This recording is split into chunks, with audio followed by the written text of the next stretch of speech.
Welcome to the world of Minecraft. My name is Dave, I'll be your host for this video, as always. Today I quickly want to give you an introduction to the game. Although this game has been out for several years, and I personally have been playing it for several years, several thousand hours, there are a lot of new people coming to the game as there is a new hype around it. And I thought I'd give you a little introduction. I'll take you from your first day all the way to diamond gear. And after that, there will be much left for you to explore. This is not a complete how to Minecraft, how to do anything in Minecraft guide. This is just how to get going. You'll have a lot to explore yourself. First off, when you start, you obviously want to create yourself a new world. We'll call this thing new world, new. Give it a good name, be creative.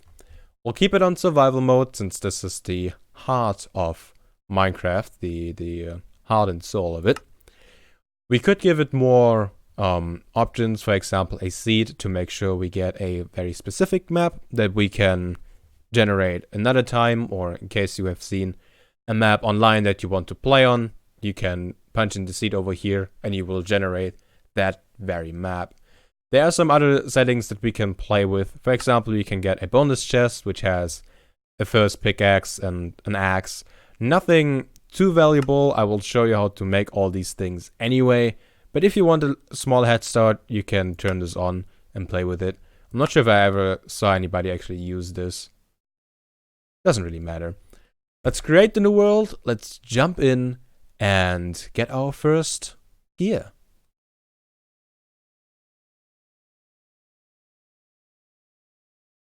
And here we are. That loading screen, by the way, was sped up. It doesn't go that fast in real time. So here we are. Everybody, I think, knows what to do first. The good old Minecraft meme. We gotta punch a tree and get some wood. Now, in Minecraft, there are lots of different kinds of blocks that you need different gear to break, different tools. For example, this wood you can just break with your hand. It takes some time, but it will actually drop the wood, the actual log. You can break the leaves with just with your hand. They will not, however, drop a leaf block. They have a chance of dropping apples or sticks or saplings, which can be useful. But if you want to have the actual leaf block, you need shears. The same thing goes for stone. We could technically try to punch this thing into oblivion, and it would break at some point. However, it would not drop stone. We need a pickaxe for that. A wooden pickaxe is enough for this. This is what we'll go on. In your inventory, you have this simple 2x2 grid where you can craft things in. The biggest grid you can have is a 3x3, which you get with a crafting table. You saw how I did that. I don't think I have to explain how to do that to you. We first want to make some sticks. These will be used in a lot of crafting recipes, and we will craft ourselves a pickaxe like that, a wooden pickaxe. You can also find the pickaxe in here if you have the materials in your inventory and you leave the grid. This recipe will appear in here. You can click on it and it will place all the things in here. In case you can't remember how to craft something, if you find it in here, that's an very useful shortcut.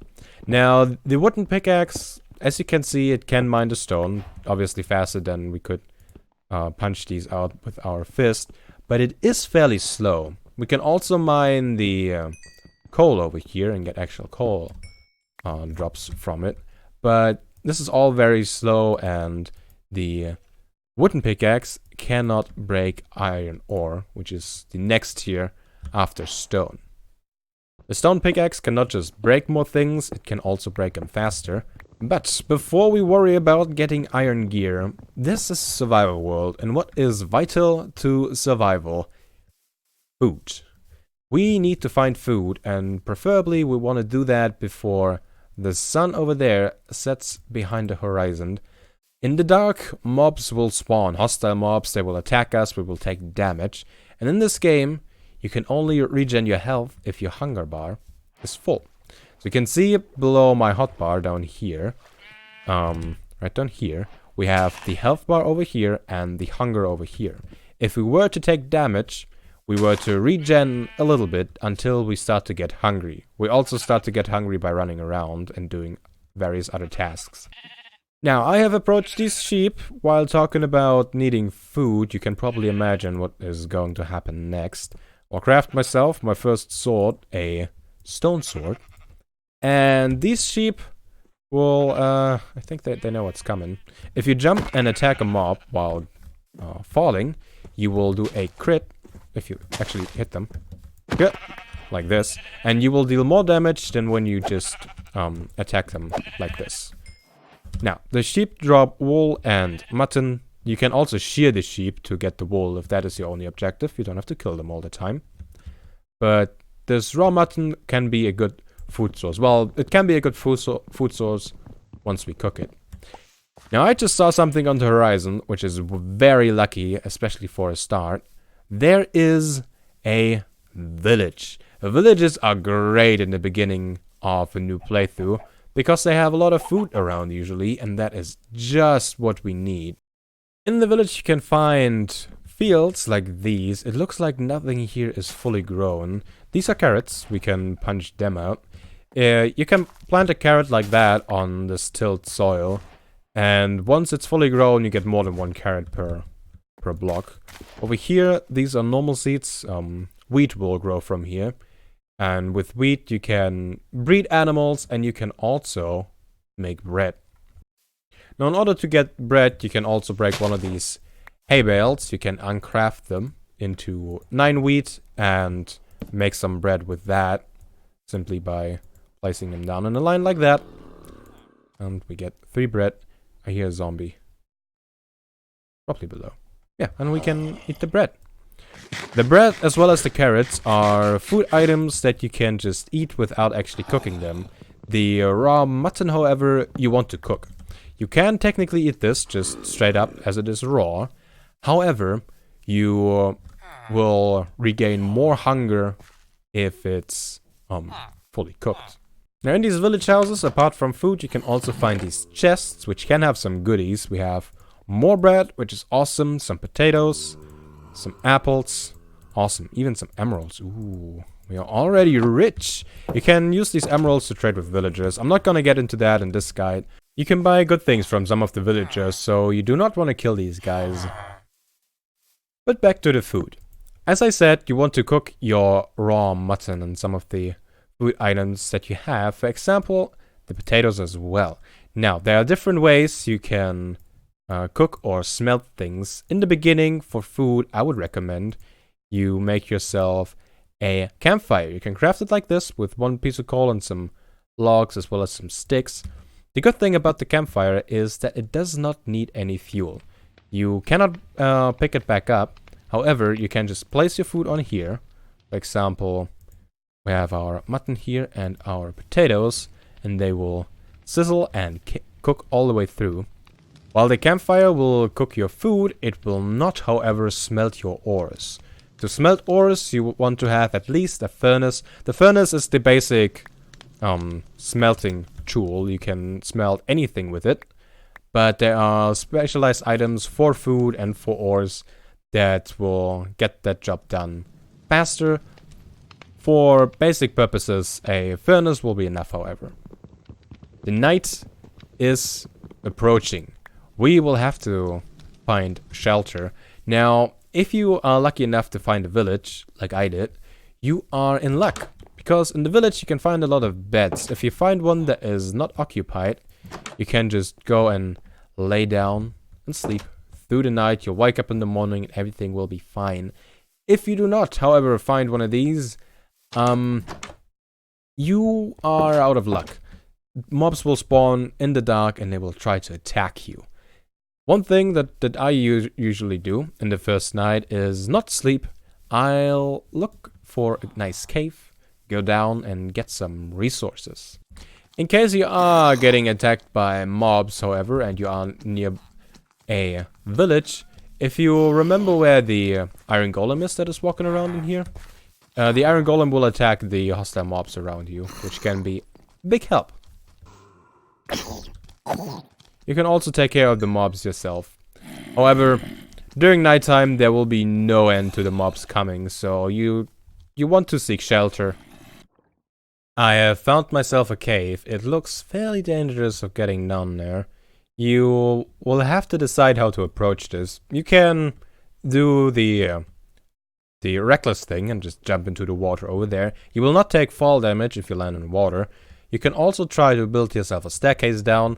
You can approach it like this, for example. You can dig down in a staircase. You can also dig straight down. Now, the normal Minecraft rule is to never dig straight down. I like being reckless in this game, so I'm just gonna jump into the water and take the fast route. Because it is very dark in the caves and you can get lost very fast, you want to craft yourself some torches. Now, I have made a mistake already, and that is not collecting enough wood. So I cannot craft torches at the moment, and I have to make my way all the way back up to get some torches. And here we are again. So, for torches, you just craft some planks into sticks like this. Place them in your crafting grid. You add some coal on top and you get 4 torches per coal, pretty much. And with these torches you can light up the cave and make sure you can see everything. Mobs also do not spawn in lit up places. It has to be dark for them to spawn. So the torches will prevent mobs from spawning behind us, pretty much. Now the water will be a little annoying, so let's just block this off. And let's talk a little bit about iron ore. You can smelt this iron ore into iron ingots and make some pretty good tools with it. To smelt this iron, however, we will need a furnace. You craft a furnace like this, just a ring with cobblestone. You can place this down, and in the interface you can add some fuel down here, things that you want to burn, and the things you want to cook up here. If you do not want to use coal for that, you can also use your wooden pickaxe that you made all the way in the beginning, and you can burn that. Wooden pickaxe will burn, it will smelt 1.5 blocks. You can also add sticks. Actually, the wooden pickaxe seems to smelt exactly 1 block. 1 stick will smelt half a block, so you need 2 sticks per block you smelt. Mainly wooden things you can burn, but coal is the most common one to use.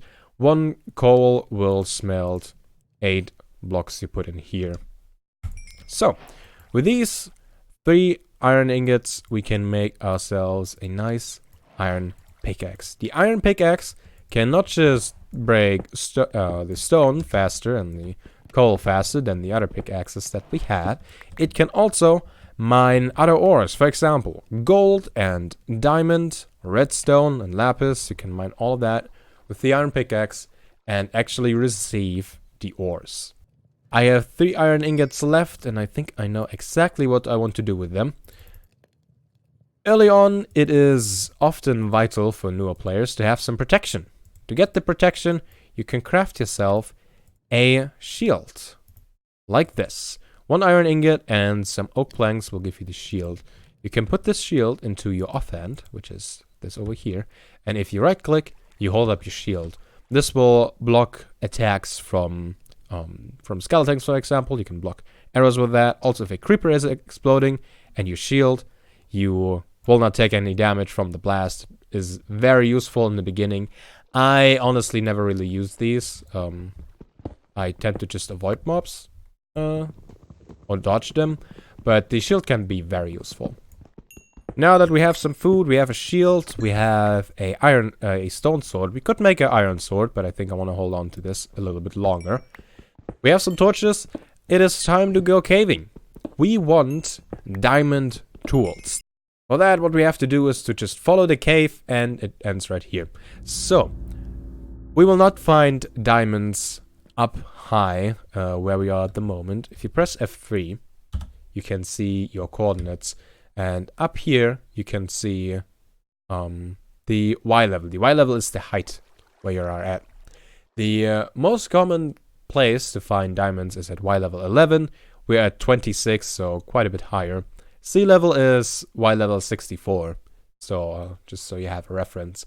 Now we could go around and try to find another cave. We can also see if this maybe continues. Which sometimes is the case, that these caves seem to stop, but then you dig out a few blocks and then the cave just continues. In case it doesn't, which seems to be the case, what we can do is just, well, dig further down. Maybe we find some more iron, maybe we find some diamonds like this, maybe we find a cave. Important is, we just want to get to a lower Y level to have a chance of actually finding diamonds.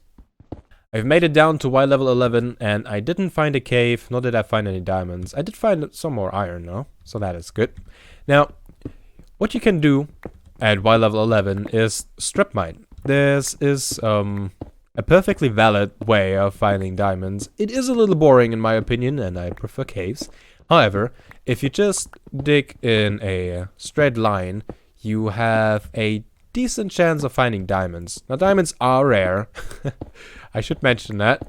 So you might not find diamonds right away. However, you may be able to hear there is water to our left. Wearing headphones while caving is advised, in my opinion. Which means if we just go over to the left, we may find ourselves the cave with the water in it. You just follow the sounds, and there is the cave. Be careful that it doesn't wash you away and that no mobs drop on top of you. That is definitely possible. Let's see what we have in this cave. Ooh. Lots of darkness. It's water that we heard, which led us here. And does this stop? It is very narrow, that's for sure. I hear some spiders. Oh, look at that! Wow, that's a lucky find. We found ourselves a dungeon with a spider spawn. That is nice. So you can find these underground. There are different spawners you can find. This one is a spider spawner. There's also a skeleton spawner and a zombie spawner. In abandoned mineshafts there are poisonous spider spawners, but you will have to find those for yourself. In here we have tons of loot. Isn't that nice? Some more iron. Perfect. A bucket, which you can pick up lava and water with. Even a golden apple. A golden apple is just like an apple, just about 10 times cooler. It will regen a lot of health. It will give you 2 extra golden hearts where you can take damage for some time. Awesome. Found a name tag. We found some gold. This is a very good find. In the beginning you probably would want to just pick up all the things and then sort through them later. One thing that I want to do is get a bow with this string. You can get string from killing spiders. Obviously finding it in a chest is way easier. We craft the bow like this. Now if we get any arrows, we can actually shoot them when we have a ranged weapon, which will be very, very useful. However, we didn't find any diamonds, so that's a problem. The cave stops here, but I hear lava. Let's try to find it. Oh, I found it, alright. It's right below us, it seems like. Now be careful. If you die in lava, all your items will drop into the lava and they will burn. They are gone forever. There's no way to retrieve them once they are burned. So be careful around this stuff. It may look nice and orange, but it's very dangerous. It looks like... no diamonds here either. So we will have to stay on the lookout. On my way here, I picked up some more iron ore, and I think it is time for us to get some armor. You can wear up to 4 different armor pieces: a helmet, a chestplate, leggings, and boots. The crafting recipes are always the same. However, depending on the material you use, you get different tiers of armor. We obviously get iron armor over here. This is the recipe for chest plates. The boots recipe for the boots looks like that. These are the pants, and that's the recipe for the helmet. Depending on how much resources you have, you can pick and choose which ones you have, which ones you want to make first. I chose a helmet and a chest plate. For no apparent reason, I can get lots more iron and make myself a full suit of iron armor. Now, iron armor is good in the beginning, but really you want to get to diamond armor, usually. I personally don't wear diamond armor in my normal playthroughs, because it's very strong and it gets a little boring if you don't take any damage, in my opinion. But if you want to stay safe, diamond armor is definitely the way to go. And especially if you want to fight a Wither or the Ender Dragon, you probably want to have some diamond gear on you. I have found myself some gold. Gold is one of the blocks that you need. Gold ore is one of the blocks that you need the iron pickaxe for. If we were to try to mine this with our stone pickaxe, you can see it takes quite a while, and when we break it, nothing drops. So if you want to pick up gold, definitely use an iron pickaxe. I now have enough iron to complete my armor set. I will also go ahead and make myself an iron sword, which will deal a little bit more damage. You can see it says 6 attack damage and 1.6 attack speed. This one has the same attack speed, but only 5 damage. So this is progress. We could also technically use our iron pickaxe. It does 4 attack damage, which is better than nothing, I guess. Better than punching it just with your fist, but you should use a sword or an axe to attack. You may find yourself a zombie that also has a sword in his hand. They can... Wow, that was lucky. They can also drop the sword. If you see a zombie that has a sword in his hand, he will deal way more damage than if he didn't have a sword. Obviously, he'll actually use it to attack you. Be careful with those. During caving, you might find this blue stuff over here. This is lapis lazuli, which will be useful. You can use it to dye things blue. You can also use this for enchanting. Actually, you need this to enchant your gear. If you enchant your gear, you can basically give it buffs like extra protection or fire protection or things like this. So it's really useful, and you want to make sure you always have some of it at your base. I resorted to strip mining so I can get some diamonds, and I actually found some. It took a while, but I actually found some. We can mine the diamonds, this diamond ore, with our iron pickaxe. Again, it would not work with the stone pickaxe. I showed you that on the gold ore, so I don't have to show you that on the diamonds. And here we go. Ooh, diamonds. Now with the diamonds, you can pretty much craft the same gear that you could craft with iron, just that it's way better. And there are some extra items that you can craft with diamonds that you cannot craft with iron. Often when you mine diamonds, you want to check all the blocks around it, see if there's any lava around. Make sure your diamonds are safe, so when you break them, they don't drop into lava and burn and are gone for all. Got 6 diamonds out of that. That's not bad. So, let's craft ourselves our diamond pickaxe. Just like that. Doesn't get any better than this. Diamond pickaxe is the best pickaxe that you can get. Now, you can still enchant this to get better things. To get an enchanting system, you also need diamonds, so you want to have some left over. But since you now know how to get diamonds and how to start crafting your own diamond gear, let's just jump into some general tips. If you are building or you are on a ledge and you want to make sure that you do not want to fall down, you can hold shift. Shift will make you crouch like this, and it will prevent you from falling off an edge. I am pressing down into that direction as far as I can, and I cannot fall down. If I let go of shift, I fall. So if you want to make sure that you're safe on a ledge, around lava for example, or in the nether, whatever, you want to hold shift to make sure.